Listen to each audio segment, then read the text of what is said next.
Tu manges sain, tu bouges, mais l'aiguille sur la balance, elle bouge pas d'un millimètre. Ben tu sais quoi, c'est sans doute que tu es dans un des trois cas que je vais te parler aujourd'hui. Et je pense que le second cas, t'es pas prête, mais très régulièrement, c'est celui-là. T'es prête? Let's go! La première chose pour pouvoir comprendre comment fonctionne une perte de poids, c'est que je te l'explique, d'accord? Avec plus déjà de 400 femmes que j'ai déjà accompagnées, on va prendre une base qui est très simple et c'est toujours la même, c'est de venir produire un déficit calorique. Les calories, c'est l'énergie, d'accord, que on compte dans ton corps.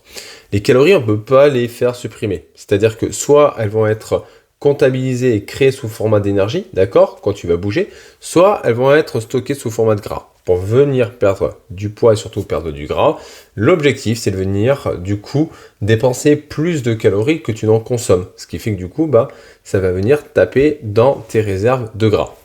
Alors ça c'est la théorie, d'accord? Mais évidemment, si tu fais certaines erreurs, tu vas pas perdre du gras, tu vas perdre beaucoup plus d'eau et de muscles. Mais ça, j'en parlerai dans une prochaine vidéo. À comprendre aussi que du coup, tu as trois grands leviers pour pouvoir réussir à créer ce déficit calorique. Le premier, ça va être évidemment de manger moins, d'accord? Mais surtout manger moins de calories. La deuxième, ça va être de venir de bouger au quotidien, d'accord? De la marche, les escaliers, le vélo. Donc ce qu'on appelle le NEAT, Non-Exercise Activity Thermogenesis, désolé pour mon anglais pourri, ou alors tout simplement en faisant de l'activité physique. Et le troisième, c'est tout simplement de venir aussi créer de la masse musculaire. Parce que plus tu vas avoir de masse musculaire, alors on ne parle pas forcément de bodybuilding, mais plus tu vas avoir de masse musculaire, plus il va être facile pour toi d'avoir un métabolisme actif qui crame du gras. Alors maintenant, la première raison, et c'est un des cas qu'on voit le plus régulièrement, c'est que tu confonds la quantité que tu as dans ton assiette et les calories que tu as dans ton assiette. Alors ça, c'est une erreur qu'on retrouve très régulièrement, ok? Tout simplement, à un moment donné, il y a différents types d'aliments, d'accord? Et différentes catégories. Certains aliments, en fait, ont une densité calorique beaucoup plus élevée. Pour te donner un ordre d'idée, par exemple, tu prends une cuillère à soupe d'huile, d'accord? Une cuillère à soupe d'huile, ça fait 10 grammes, ça représente 90 calories.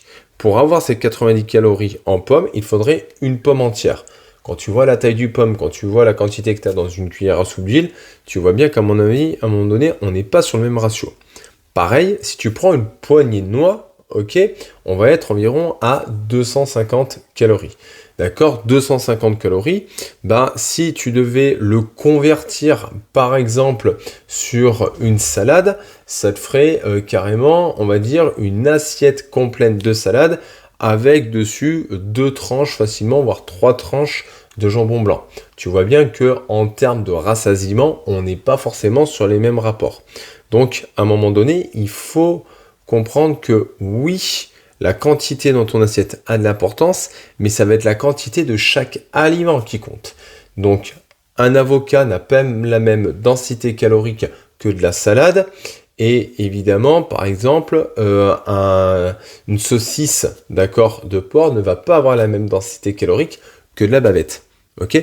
Donc, il faut comprendre un petit peu la quantité de calories pour 100 grammes, d'accord, ou pour chaque portion que tu vas manger. Chaque aliment a. L'une des choses les plus simples pour ça, du coup, tu l'as bien compris, ça va être de prendre le temps pendant une semaine de venir peser chaque aliment que tu manges, d'accord, tenir un journal alimentaire pour savoir concrètement si à un moment donné, tu ne te retrouves pas en fait dans un maintien calorique sans t'en rendre compte. Et quand je te dis qu'il faut tout compter, il faut vraiment tout compter, c'est-à-dire les assaisonnements, de compter aussi les huiles de cuisson, tous les petits détails, les toppings, ce genre de choses, parce que en fait, c'est souvent ça qui peut venir créer un maintien calorique sans même t'en rendre compte. Et on le voit souvent en été, d'accord, parce qu'on se dit, putain, c'est génial, je vais manger que des salades, du coup, je vais perdre du poids, et en fait, à la sortie, tu as repris du poids. Pourquoi? Parce que, des fois, on va pas se le cacher, il y a pas mal d'apéros. La deuxième chose aussi, c'est que tu te retrouves, tout simplement à rajouter de la feta, des noix, un peu plus d'huile, et en fait, sans t'en rendre compte, tu es encore en maintien calorique. Donc, pense à noter clairement sur un plan alimentaire comment tu manges pendant une semaine. Et si j'ai un dernier conseil à te donner, c'est tout simplement de bien penser à avoir protéines, lipides et glucides, fibres dans ton assiette. La deuxième raison que tu vas retrouver, d'accord, c'est le fait de faire les choses au feeling. D'accord? Et ça, tu le vois sur l'alimentation, mais tu le vois aussi sur l'activité physique. Ok? Sur l'alimentation, c'est un petit peu comme la raison 1, on va pas se le cacher, tu fais les choses au feeling. Oui, je compte, mais à vue d'œil. D'accord? Oui, je mange, mais à vue d'œil. Oui, je mange, mais en fonction de mes sensations, ok? Sans réellement prendre le temps de noter ces sensations. Ok? Donc, en fait, tu fais ça un petit peu à la louche. Hein? Ça ressemble un peu à la cantinière, tu sais, qui te met dans l'assiette et en avant-marche. Le problème là-dessus, c'est que, en fait, comme je te l'ai expliqué, si tu viens confondre un filet d'huile d'olive avec une cuillère à soupe d'huile, ben, à un moment donné, tu vas pas te retrouver dans le même problème. Parce que, ben, il y en a un qui va faire des fois 180, 200 calories, là où l'autre en fait 90. Donc, tu penses bien faire et tu notes, oui, je mange qu'une cuillère à soupe d'huile, d'accord? Là où en fait, tu en manges 3. Et là, bah, tu passes complètement à côté des choses. Et c'est ça pour tout.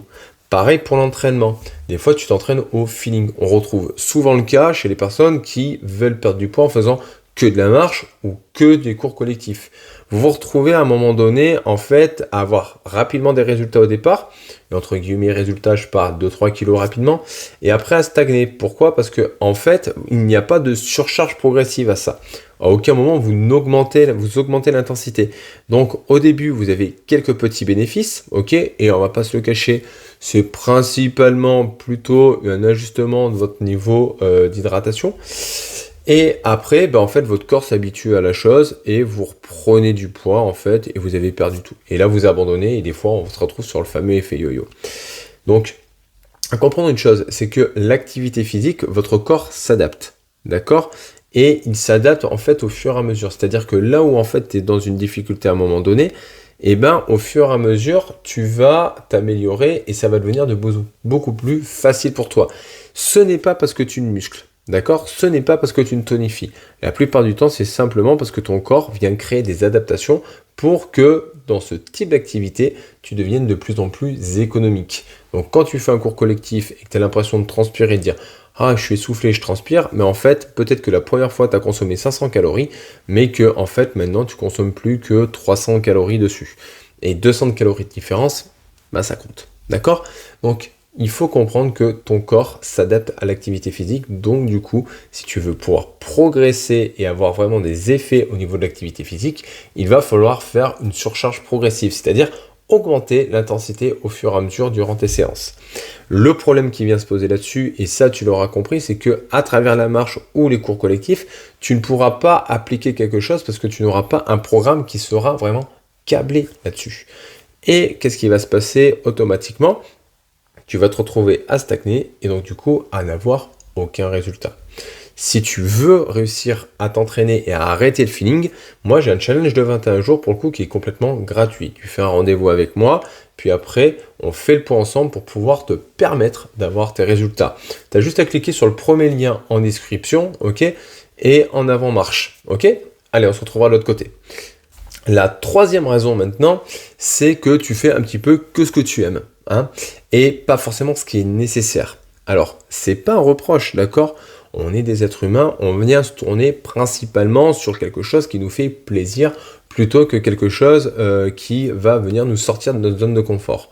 Le problème, c'est que quand tu viens faire uniquement les choses que tu aimes, d'accord, et uniquement les choses où tu es dans une zone de confort, dans une zone rassurante, d'accord, quand tu viens faire uniquement les recettes que tu aimes qui sont healthy entre guillemets mais sans une réelle structure, ok, oui ça te rassure, oui tu es dans ta zone de confort, mais à un moment donné tu n'as aucun résultat, d'accord. Il va falloir comprendre une chose, c'est qu'à un moment donné si tu veux des résultats, il va falloir que tu sortes de ta zone de confort, il va falloir qu'à un moment donné ben, tu viennes te mettre un tout petit peu en difficulté. Je sais que c'est pas facile, je sais que ça va stimuler et challenger un petit peu ton estime de toi, mais à un moment donné, on n'a rien sans rien, d'accord? Ok? Pour celles qui ont fait des études, je suis désolé, vous êtes passé sur des moments de difficulté où il a fallu vous accrocher. Mais pour la perte de poids, c'est exactement la même chose en fait. C'est un petit peu comme si tu voulais un enfant, mais que à un moment donné, bah, tu n'étais pas prête à te taper 6 mois à dormir 4 heures par nuit, d'accord, voire moins. ok, bah, ça marche pas à un moment donné, parce que dans 90% des cas, on est d'accord que ton enfant, au début, il fera pas ses nuits, hein. Donc à un moment donné, on va pas se le cacher, bah tu dormiras pas non plus. Mais là, c'est un peu pareil à un moment donné pour la perte de poids, d'accord? Il va falloir que tu comprennes qu'il va falloir que tu sortes de ta zone de confort, que tu viennes de te challenger et aller chercher un petit peu plus de limites. Et pour ça, à un moment donné, bah, ça passe par te dégager du temps pour faire du renforcement musculaire. Alors, je ne te demande pas des masses, mais tu prends ne serait-ce que 2 fois 30 minutes dans ta semaine, d'accord?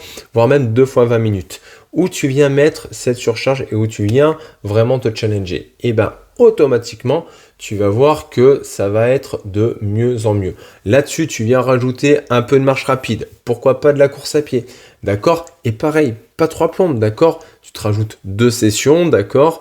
De 20-30 minutes, voire moins au départ, d'accord? Surtout si tu es en fort surpoids. Et tu viens te challenger un petit peu avec ça. Tu vas voir que juste en mettant des petites séances, tu peux avoir des résultats. Je sais que c'est inconfortable de te dire, il va falloir que je pèse les aliments, mais à un moment donné, c'est nécessaire pour pouvoir avancer. Et toutes ces petites choses-là vont te permettre d'avoir des réussites. Donc, tu l'auras compris à travers ces 3 raisons.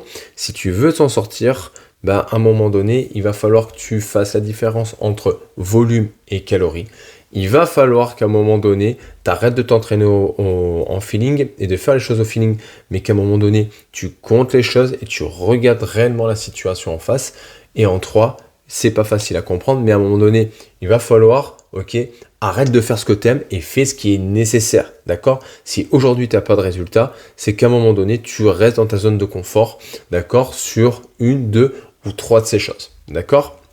Donc, reste à un moment donné dans une logique, bouge-toi et tu verras, tu auras des résultats, d'accord? J'espère que cette vidéo t'a aidé et rappelez-vous, les filles, arrêtez d'enfiler des perles.